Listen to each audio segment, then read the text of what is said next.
Donc, on appelle Carolina Prat, qui va nous parler de la modulation de la réponse immunitaire cérébrale in vivo, un pas vers l'immunothérapie dans les cancers du système nerveux central.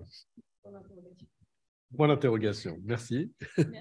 Mais peut-être que vous allez répondre un petit peu quand même. Bien sûr.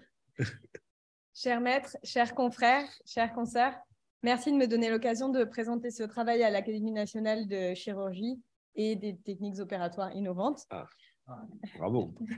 Je vais vous présenter donc ce travail qui est le fruit d'une collaboration pendant mon stage de recherche postdoctorale au MIT à Boston, aux États-Unis, l'année dernière, avec une équipe du MIT qui travaille au McGovern Institute et au Koch Institute, donc la partie du MIT qui s'occupe de la recherche sur les sciences cognitives et la cancérologie. N'est pas de conflit d'intérêt à signaler, mais des sources de financement personnelles. Donc, l'immunothérapie se développe depuis de nombreuses années déjà dans de nombreux types de cancers. Mais en neurochirurgie, nous sommes assez mal lotis en ce qui concerne le développement de ces techniques. L'immunothérapie est un terme assez vaste qui concerne l'utilisation de traitements à visée de stimulation du système immunitaire pour lutter contre le développement des cellules cancéreuses. Il peut s'agir soit de type de vaccin, soit par exemple d'anticorps monoclonaux qui vont s'attaquer directement aux cellules cancéreuses. Il y a un certain nombre de problématiques, bien sûr très techniques. Alors, on reste des chirurgiens, donc je ne vais pas rentrer dans le détail de l'immunothérapie qui est très compliqué, mais globalement, un certain nombre de points d'achoppement qui font que l'immunothérapie n'est pas encore utilisable dans des cancers cérébraux. Quand je parle de cancers cérébraux, je parle de deux types principaux, à savoir les deux cancers cérébraux malins les plus fréquents, donc les métastases de cancers solides et les glioblastomes. D'une part, l'immunothérapie doit avoir pour objectif de cibler les cellules tumorales afin d'avoir une efficacité dans leur destruction. Et cela suppose de pouvoir faire reconnaître les cellules tumorales par l'immunothérapie. En ce qui concerne les glioblastomes, on sait qu'il y a une grande hétérogénéité de profil moléculaire des cellules tumorales et qu'il y a des risques d'échappement thérapeutique très rapides, quels que soient les traitements qu'on utilise à l'heure actuelle. Une autre des problématiques est de pouvoir permettre un traitement sur la durée avec une dose de traitement qui est tolérable pour le patient. Et c'est aussi l'un des problèmes dans le développement d'immunothérapie dans les cancers qui sont à l'intérieur du système nerveux central. C'est que la présence de la barrière hémato-encéphalique oblige à avoir des doses de traitement importantes afin qu'ils puissent passer du sang jusqu'à l'intérieur du cerveau et ne permettent pas de développer des immunothérapies sans avoir de toxicité systémique absolument inacceptable pour les patients. Enfin, la dernière problématique est l'existence même du système immunitaire à l'intérieur du cerveau.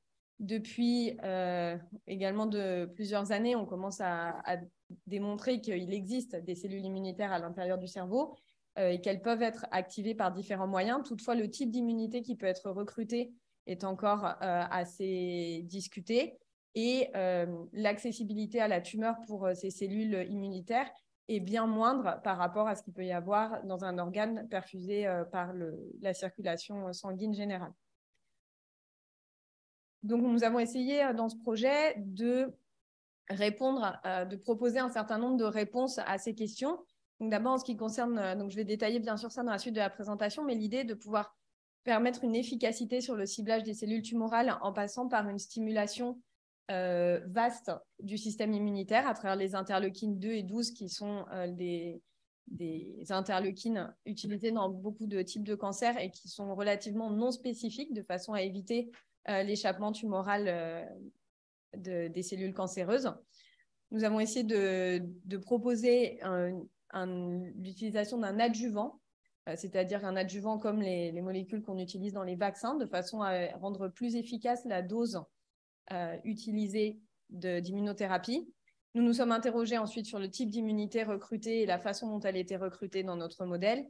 Et pour rendre la tumeur plus accessible à notre immunothérapie et pour diminuer la toxicité, nous sommes passés par un modèle d'injection intracérébrale directement.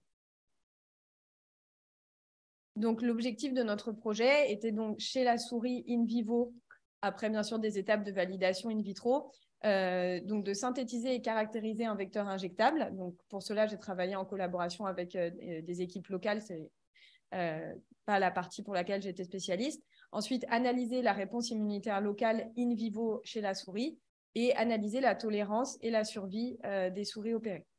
Donc, j'insiste évidemment, vous vous doutez qu'un projet comme ça, comme tous ceux qui sont présentés aujourd'hui, nécessite la collaboration avec d'autres personnes que des chirurgiens, parce que même si nous sommes la preuve que les chirurgiens peuvent faire de la recherche, c'est toujours indispensable de dialoguer avec des chercheurs plus fondamentaux si on veut pouvoir ensuite transférer ce qu'eux font en pratique. Et là, j'étais la seule médecin de l'équipe à travailler et c'est très intéressant de pouvoir leur transmettre des choses de notre quotidien qui nous paraissent évidentes et qui, pour eux, leur permettent de faire vraiment des adaptations très importantes de leur protocole. Donc, je vais commencer par vous présenter les méthodes de notre projet. Donc, d'abord, nous avons construit une chimère protéique pour permettre l'injection et la rétention intracérébrale de notre immunothérapie avec une faible toxicité pour les souris. Donc, nous avons utilisé différents types d'interleukines que nous avons couplés avec l'albumine de souris.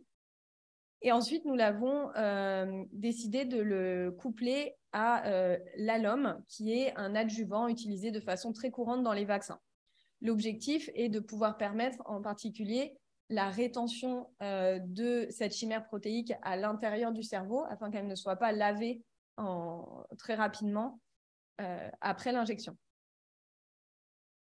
Avant l'étape de validation in vivo, nous avons commencé par des étapes de validation in vitro et de simulation numérique, en particulier sur la rhéologie de notre produit pour savoir si l'injection était faisable, si elle allait pouvoir permettre une rétention théorique au moins à partir de modèles numériques et si elle allait pouvoir former un dépôt dans le cerveau et pas simplement s'étaler sans qu'on puisse la contrôler.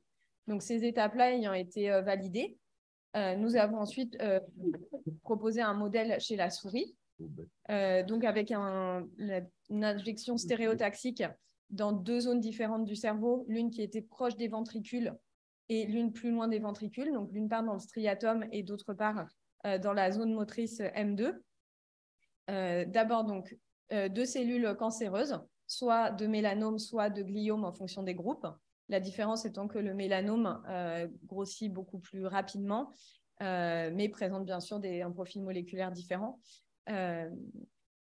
Et après 7 jours, effectuer des injections d'immunothérapie, donc soit de contrôle sérum physiologique, soit un contrôle avec simplement l'adjuvant, soit un contrôle avec l'immunothérapie mais sans l'adjuvant, soit enfin notre chimère protéique. À l'issue de ces injections, l'objectif était d'une part la faisabilité de ces injections et vérifier in vivo si nos simulations numériques et in vitro étaient réelles concernant le dépôt et la durée d'efficacité potentielle de notre traitement. Ensuite, étudier le recrutement cellulaire en fonction des différents groupes, donc en particulier du système immunitaire. Et ensuite, voir tout simplement les effets secondaires sur l'état général de la souris et les courbes de survie. Donc, les résultats, d'abord en ce qui concerne le dépôt de protéines à long terme. Donc, globalement, nous avons confirmé ce que nous espérions, à savoir que notre chimère protéique, à la fois dans les simulations, donc le schéma qui est à droite, a une durée de rétention qui est bien meilleure que les autres contrôles. Et nous avons vérifié cela sur les photos que vous voyez ici. Donc, il s'agit de coupes de cerveau de souris en coupe coronale, donc face à nous, et marquées par immunohistochimie, où le dépôt de chimère protéique est marqué en vert et est observé encore plusieurs semaines après l'injection, sans diffusion en particulier, même quand elles sont proches des ventricules cérébraux. En ce qui concerne la caractérisation de la réponse immunitaire, nous avons utilisé 2 techniques. Donc d'abord, une technique par immunohistochimie. Vous voyez ici, avec un zoom à l'échelle cellulaire, donc de 20 micromètres, des cellules à proximité du site d'injection avec les noyaux qui sont marqués au DAPI en bleu, notre injection qui est en vert et le système immunitaire recruté qu'on identifie par un marquage CD3 en rouge. Donc, on on observe bien un recrutement de cellules immunitaires par rapport au contrôle. On s'est posé la question de savoir comment ces cellules immunitaires arrivaient jusqu'au cerveau, et il semble qu'il s'agit bien d'un recrutement à travers l'ouverture de la barrière hémato-encéphalique au niveau des grandes voies de circulation veineuse, en particulier au niveau des sinus. Comme vous voyez ici, il s'agit d'un crâne de souris sur lequel on a conservé seulement les méninges et les sinus, et le marquage en jaune témoigne de l'afflux très majoré de cellules immunitaires du côté de l'injection, donc en jaune. On a également utilisé une technique de transcriptomique, donc en extrayant l'ARN dans les différents groupes contrôle et notre groupe de test. Et donc, l'interprétation de ce pattern d'expression, c'est que dans notre groupe, qui est le groupe vert, avec notre immunothérapie, toutes les voies d'expression du système immunitaire qui sont boostées et surexprimées sont identifiées.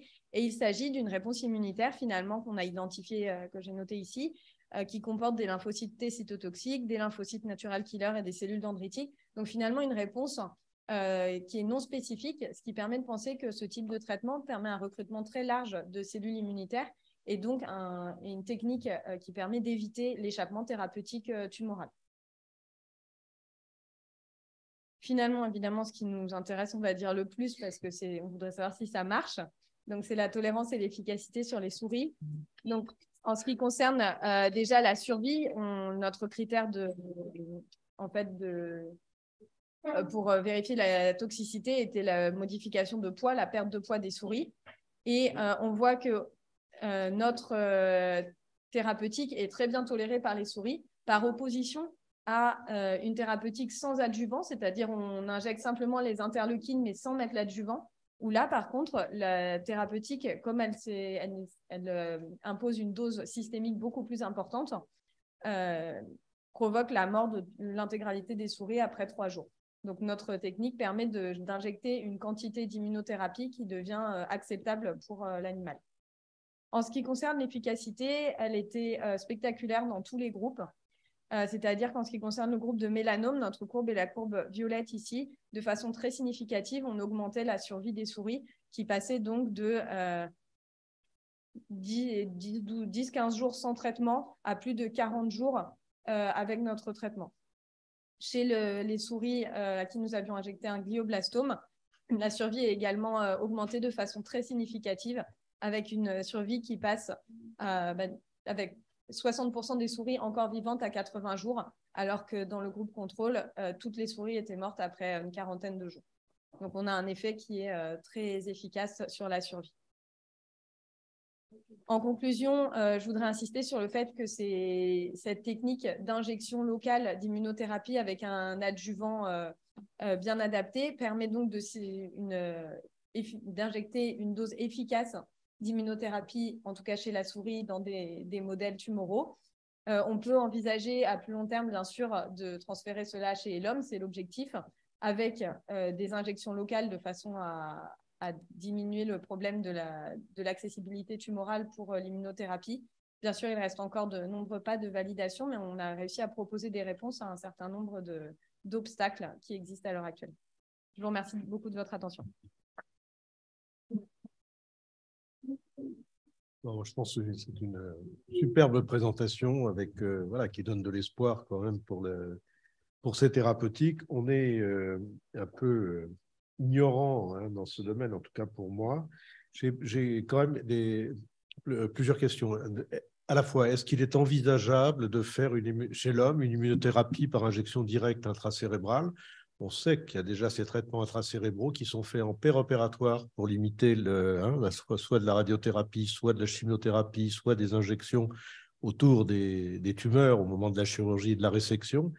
Et la deuxième, il y aurait, quand on lit, des techniques qui permettent des ouvertures sélectives de la barrière hémoméningée et qui permettraient à ce moment-là de manière sélective de faire le passage en calculant le flux et le moment où la diffusion de votre chimère associée à son adjuvant ou la chimère toute seule puisse passer à l'intérieur de la barrière hémoméningée.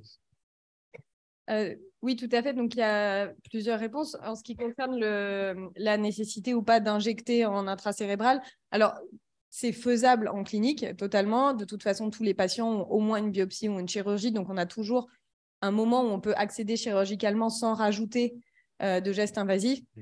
En plus, je pense qu'à l'heure actuelle, étant donné l'absence de traitement efficace dans le glioblastome, n'importe quel traitement est éthiquement acceptable. Donc, une injection cérébrale me paraît très acceptable. Il y a des choses bien pires qui sont proposées.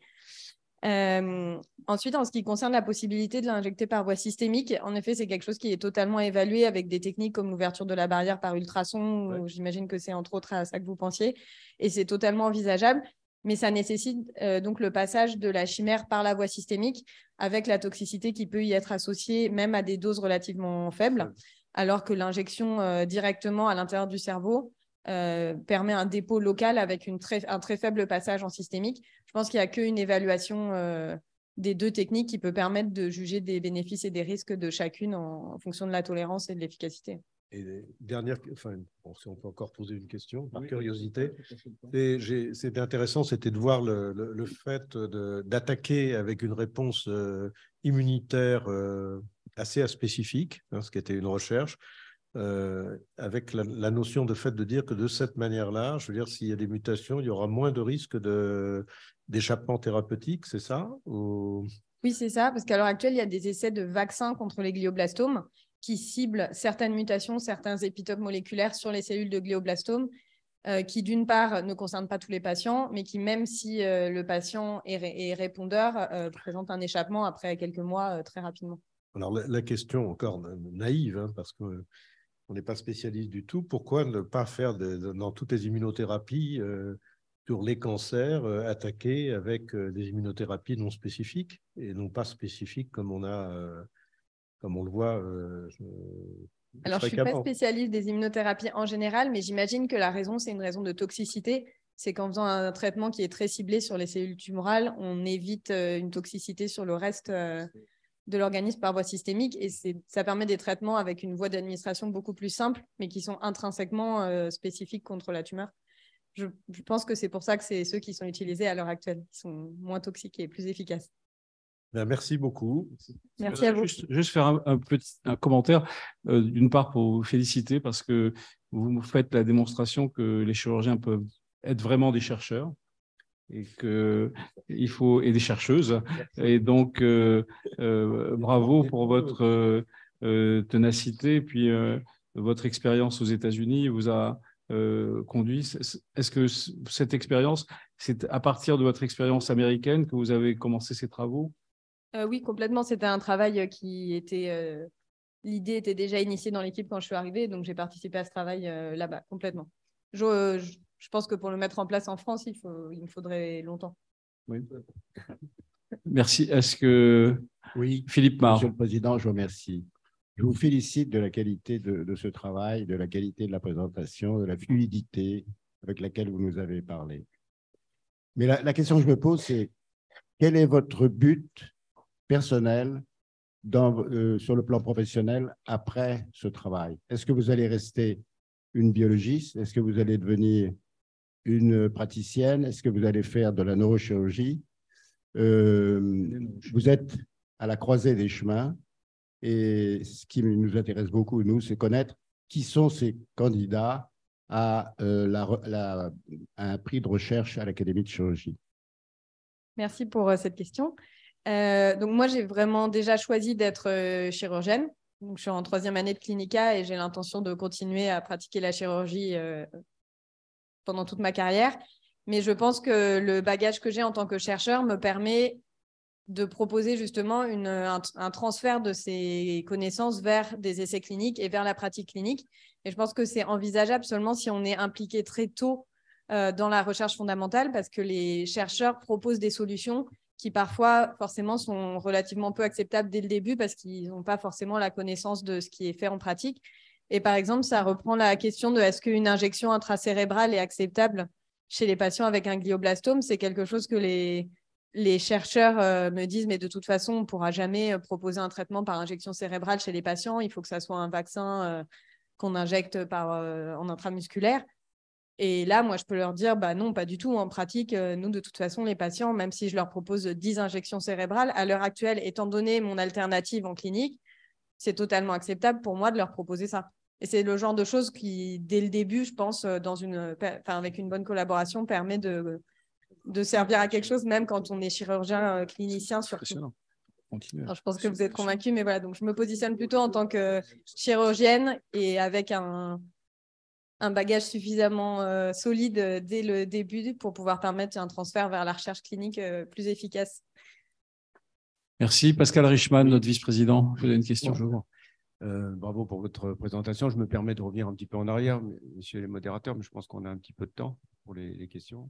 Arrêtez-moi. Alors, je reviens en arrière pour parler de votre futur. Et on a vu votre étude très, très bien présentée, très bien pensée, et vos conclusions. Quelle est la prochaine étape dans ce domaine-là, dans ce domaine de vos recherches? Et éventuellement, j'aurais une suggestion, partager une pensée avec vous. Je vous écoute. Merci beaucoup. Là, la prochaine étape, pour l'instant, on en est au moment où on est en révision de la publication. Donc déjà, à très court terme, c'est ça. Donc déjà, c'est indispensable pour pouvoir valider par la communauté, faire valider par la communauté scientifique ce qu'on a trouvé. Ensuite, l'objectif, ça serait de pouvoir proposer, si ça paraît justifié, un essai clinique chez des patients. Donc là, il y a énormément d'étapes avant de pouvoir arriver jusque-là. Mais moi, mon objectif, c'est de pouvoir le proposer aux patients. Il y a une compagnie américaine à l'heure actuelle qui commence à proposer ce genre de choses pour faire des études cliniques chez des patients aux États-Unis, qui n'ont pour l'instant pas l'intention de le développer en Europe. Donc, en fonction de comment ils avancent, je garde contact avec eux. Et ensuite, en France, je suis en train de aussi voir ce que je peux faire à ce niveau-là.